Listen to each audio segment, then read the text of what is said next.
दैनिक भास्कर अखबार में कंगना रनौत जो बीजेपी की लाडली सांसद हैं, अभी मंडी से चुनी गई, उन्होंने एक बेहद आपत्तिजनक और कहें तो बहुत ही ऐसा बयान दिया जिसके हर तरफ से निंदा होने लगी, क्योंकि उस बयान में उन्होंने किसान आंदोलन को लेकर कुछ ऐसी बातें कह दी जो किसी को भी नागवार गुजरेगा अगर वो सचेत सजग और एक इस तरह से नागरिक के तौर पर भी देखेगा तो।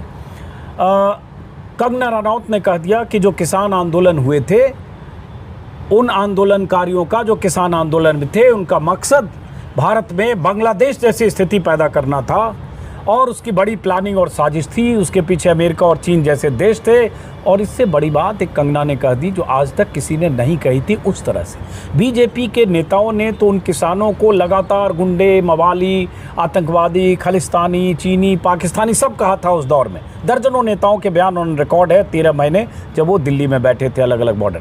कंगना ने क्या कह दिया? कंगना रनौत जो लूज कैनन है, जो अपने वाचालपन के वजह से, अपनी मूर्खतापूर्ण भाषणों या बयानों की वजह से या कुछ भी कहने की वजह से कुख्यात हैं, उन्होंने कह दिया कि किसान आंदोलन में रेप हो रहे थे किसान आंदोलन के दौरान और लाशें मारकर टांग दी जा रही थी।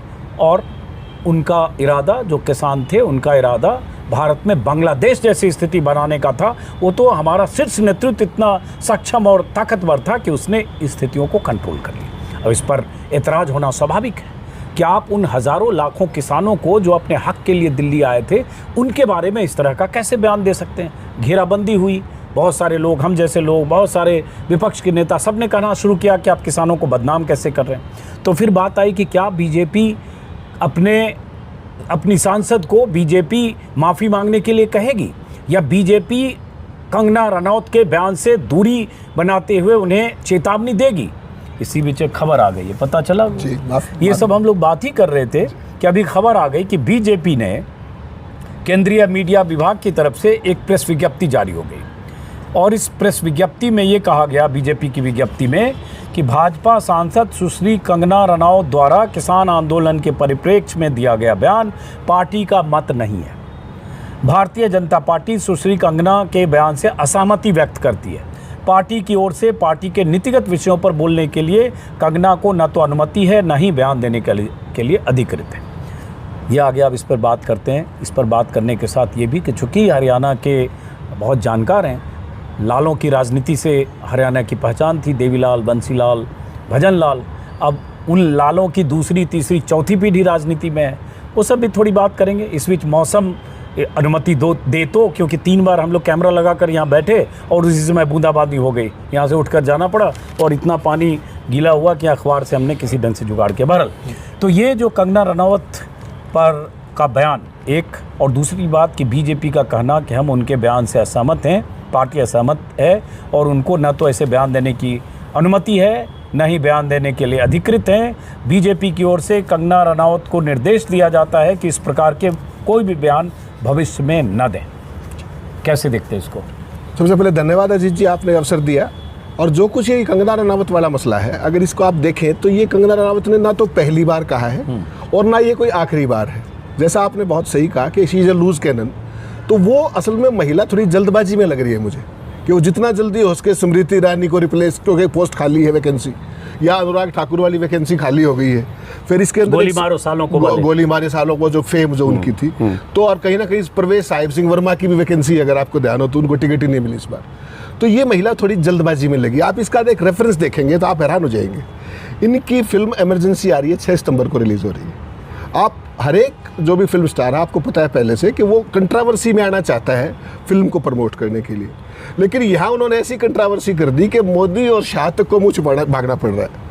जो भारतीय जनता पार्टी कभी अपने किसी नेता के बयान से डिस्ट्रैक्ट करती नहीं थी और धीरे से असंबद्ध नहीं करती थी, लेकिन मैं इस बात से हैरान हूँ कि ये और इतनी जल्दी नहीं करती थी। ये तो 24 घंटे के अंदर विदिन 24 आवर्स। भाई यहाँ तो वो याद है कि साध्वी का बयान, प्रज्ञा ठाकुर के बयान पे मोदी जी ने कहा मन से दिल से माफ नहीं करूंगा और उसके बाद कुछ नहीं हुआ। आज तक उनको दिल से माफ किया भी नहीं है मोदी जी। किया तो गोपनीय क्या होगा हमें नहीं पता। कौन सा दिल है, कौन सी माफी है, वो मैं आप नहीं जान सकते। लेकिन यह चुनाव है, ये चुनाव का मामला है। और आप देखिए बीजेपी इतनी जल्दी डैमेज कंट्रोल के मोड में आई है, जबकि डैमेज ऑलरेडी हो चुका है।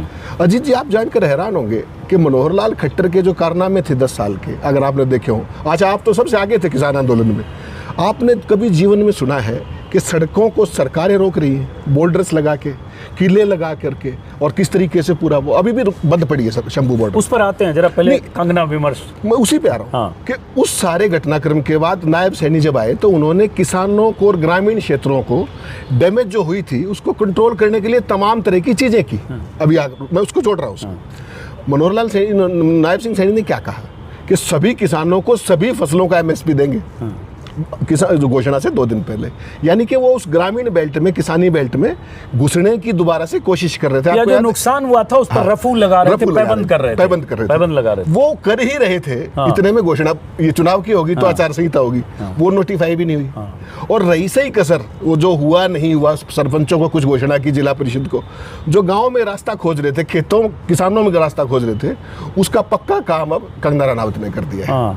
और ऐसा डैमेज किया है कि भारतीय जनता पार्टी जैसी शर्मनिरपेक्ष पार्टी, जो शर्मनिरपेक्ष, अच्छा धर्मनिरपेक्ष नहीं, शर्मनिरपेक्ष, जिनको कभी शर्म आती क्योंकि भाजपा तो ऐसे भी धर्मनिरपेक्ष नहीं है, धर्मनिरपेक्ष नहीं तो शर्मनिरपेक्ष तो हो ही सकती। तो ऐसी शर्मनिरपेक्ष पार्टी पहली बार 24 घंटे के अंदर वो एक तरीके से, अच्छा गजब देखिए, इसमें कहीं माफी नहीं है, केवल असंबद्ध किया है। उन्होंने चेतावनी दी है कि उन्हें ऐसी अनुमति नहीं है इस तरह के बयान देने के लिए, ना ऑथराइज। चेतावनी अलग बात है, इसमें कोई कार्रवाई की बात नहीं है, और वो माफी मांगे ये भी नहीं है, दोनों चीजें। जबकि क्या खेद नहीं होना चाहिए देश की मेहनत कश कौम को, किसान को, जो पूरे देश का पेट भरता है। पहले भी आप खालिस्तानी कहते रहे हो, उपद्रवी करते रहे हो, और तमाम तरह की चीजें करते रहे हो, और चुनाव के ऐसे मौके पर जब भारतीय जनता पार्टी हरियाणा के गाँव में, खेतों में, खलिहानों में घुसने के लिए रास्ता ढूंढ रही थी, उसको परमानेंटली कंगना रनावत ने प्लग कर दिया है इफेक्टिवली। अब इनके पास मुंह दिखाने की कोई जगह नहीं है। और हरियाणा के किसान नेताओं का अगर आपने रिएक्शन देखा हो, कितना जबरदस्त रिएक्शन है कि पूरी भारतीय जनता पार्टी माफी मांगे, ये करे वो करे। तो ये मैसेज मुझे लगता है चुनाव के ठीक पहले चूंकि हो गया, किसानों की नाराजगी का इनको पहले से भी अंदाजा था। पिछली बार भी आपको याद होगा कि कई बार ऐसा हो रहा था किसान आंदोलन के दौरान भी कि कई गांव में बीजेपी नेताओं को घुसने किसान नहीं दे रहे थे। तो इन्हें लगा कि इस बयान से, जब आप कह रहे हो कि बलात्कारी और हत्यारे हैं किसान, और एक तरह से जनरलाइज कर रहे हो आप, तो इन्हें लगा कि कहीं ऐसा ना हो कि उसके बाद वही स्थिति आ जाए कि किसान वहाँ गांव के मुहाने पर खड़े हो जाएं। तो इसलिए इन्होंने रफू किया कि तुरंत 24 घंटे में डिस्टेंस किया। लेकिन क्या इससे बात खत्म हो जाएगी? नहीं सर, यहाँ से बात शुरू होगी। Damage has already been done, और आप सजा मुझे दो चाहे ना दो, सजा देते दिखने चाहिए। भाजपा को अगर थोड़ी सी भी वो थी तो केवल उसको एक शोकॉज नोटिस ही कर देते। तो नायब सिंह सैनी और तमाम हरियाणा के जो आपके कैंपेनर हैं इनके, उनको एक रास्ता मिल जाता कि भाई देखो हमने उनके खिलाफ कार्रवाई हो रही है, शोकॉज कर दिया है। और आपको पता है शोकॉज आज दे दिया, 6 महीने कोई नहीं पूछता उसको। अरे साध्वी प्रज्ञा सिंह ठाकुर को भी शोकॉज नोटिस अमित शाह ने दिया, लेकिन नोटिस में क्या हुआ? कुछ नहीं हुआ। मोदी जी ने माफ नहीं किया ना उसको, और उसके बाद फिर संसद में वही बयान दे दी थी, कुछ दिन के बाद बाहर जाके फिर वही बाइट देगी। लेकिन समस्या है कि वो कंट्रोवर्सी करने तो चली थी अपनी फिल्म प्रमोट करने के लिए, लेकिन उसने मोदी जी और शाह की फिल्म खराब करा दी। दूसरी बात, साध्वी प्रज्ञा के उस बयान से उनको वोट पे नुकसान नहीं होता, क्योंकि वो तो कट्टर एक बयान था, हिंदुत्ववादी बयान था। यहाँ तो है कि वो वोट का नुकसान दिख गया, इसीलिए तुरंत ये इन्होंने ये किया, डैमेज कंट्रोल किया। तो ये मान लें कि इससे हड़कंप, ये कहने को ये मीडिया विभाग की ओर से प्रेस विज्ञप्ति है, लेकिन ये 6-6.5 लाइनें यकीनन मोदी और अमित शाह के निर्देश पर, सीधे निर्देश पर, सीधे मोदी जी के निर्देश पर। अमित शाह का भी इसमें ज्यादा वो नहीं है। मोदी इस तरह की हिदायत केवल मोदी जी देते हैं आजकल बीजेपी में, या फिर वो भी नड्डा के थ्रू आएगी, थ्रू प्रॉपर चैनल टाइप का, डायरेक्ट वो नहीं। लेकिन एक चीज बड़ी तय होगी, इसमें नड्डा का भी नाम अगर होता पार्टी अध्यक्ष की तरफ से, पार्टी महासचिव की तरफ से, संगठन महासचिव की तरफ, बिना नाम के मीडिया सेल की तरफ से, मीडिया विभाग की ओर से दे दिया। इसमें कोई सांसद है सत्ताधारी दल की, इतना बड़ा बयान दिया तो पार्टी महासचिव या संगठन महासचिव की तरफ से बयान आना चाहिए। संसदीय, तो ये भी नॉन सीरियसनेस है। Exactly, this is unprofessionalism. नहीं है किसी का, कहीं साइन नहीं है, किसी सिग्नेटरी कोई नहीं है, कोई स्टैंप नहीं है, कोई सील नहीं है। ये कागज तो हम यहाँ भी टाइप कर सकते हैं। नहीं, मान लीजिए हमने कि सही है, हम इसके इस पर संदेह नहीं पैदा कर रहे, लेकिन एक होना चाहिए ना अथॉरिटी की। पार्टी संगठन महासचिव ने उन्हें ताकीद की, किसने संज्ञान लिया? अध्यक्ष ने कहा, और उन्हें चेतावनी के साथ कुछ कहा कि आप माफी मांगे और आइंदा होगी तो ये कार्रवाई होगी या इस पे ये कार्रवाई होगी, ये तो कहीं केवल नहीं। चेतावनी भर दे कि आपने हाँ। आई वाश कर दिया है और उतना ही है, ये उससे आगे पढ़ने की जरूरत नहीं है। नहीं तो ये भी है कि अभी वाटर टेस्टिंग कर रहे हैं कि क्या इससे मामला ठंडा काम हो जा चल रहा जाएगा। है या फिर कुछ होता है तब देखते हैं। तब देखेंगे, they are just waiting for some other फोपा and then they will cover both. हाँ। वो भी एक तरीका हो सकता है। बाकी ये पहली बार माफी मांगी है, ये भी एक बड़ी चीज है। मुझे तो लगता है इन्होंने आज तक माफी मांगी नहीं है इतनी जल्दी इतनी माफी जल्दी। इसमें नहीं माफी मांगी, नहीं, मतलब डिस्टेंस जो भी डिस्टेंस maintain जो भी किया है, तो डिस्टेंस करते भी नहीं। हाँ। इनका तो यूएसपी यही सब करने का है। हाँ। ये टाइमिंग गलत होगी अजीत जी। बाकी तो कंगना ने इससे बड़ी बड़ी बकवासें बहुत की।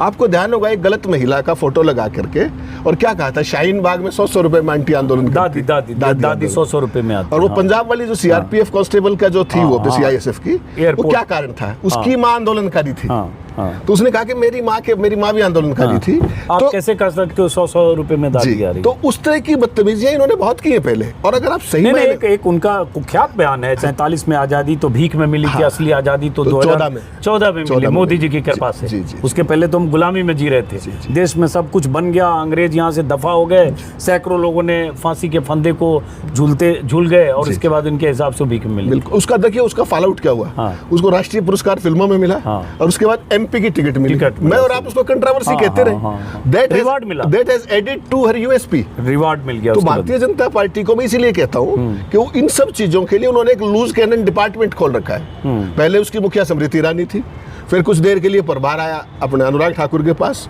और गजब देखिए अजीत जी, आप हैरान रह जाएंगे, जो आदमी सार्वजनिक मंच पर देश की राजधानी में ये कहता है कि देश के गद्दारों को, जो भी, मैं वो शब्द भी आमतौर पर प्रयोग नहीं करता, उस व्यक्ति के खिलाफ एफआईआर भी कोर्ट की तरफ से हुई। एफआईआर हुई, आज तक उसमें क्या हुआ गॉड नोस। और उसके बाद उसको सजा देने की बजाय उसको मोदी सरकार का चेहरा बना दिया। आई&बी मिनिस्टर प्रमोट हो गया वो कैबिनेट में। ये है वो सरकार की मंशा कि जो जितना लूज कैनन होगा वो उतना ही जल्दी प्रमोट होगा और आगे बढ़ेगा। स्मृति ईरानी की क्या यूएसपी थी, जिनकी खुद की एजुकेशनल क्वालिफिकेशंस पे डाउट था, लगातार कंट्रोवर्सी थी। फर्स्ट टाइम की एमपी सीधी एचआरडी मिनिस्टर। कल्पना कर सकते हैं आप, पुरानी सरकारों में अर्जुन सिंह जैसे लोग, माधवराव सिंधिया जैसे लोग एचआरडी मिनिस्टर होते थे। यहाँ स्मृति ईरानी, जिसकी खुद की डिग्री नहीं पता, वो वाइस चांसलर लगाती थी।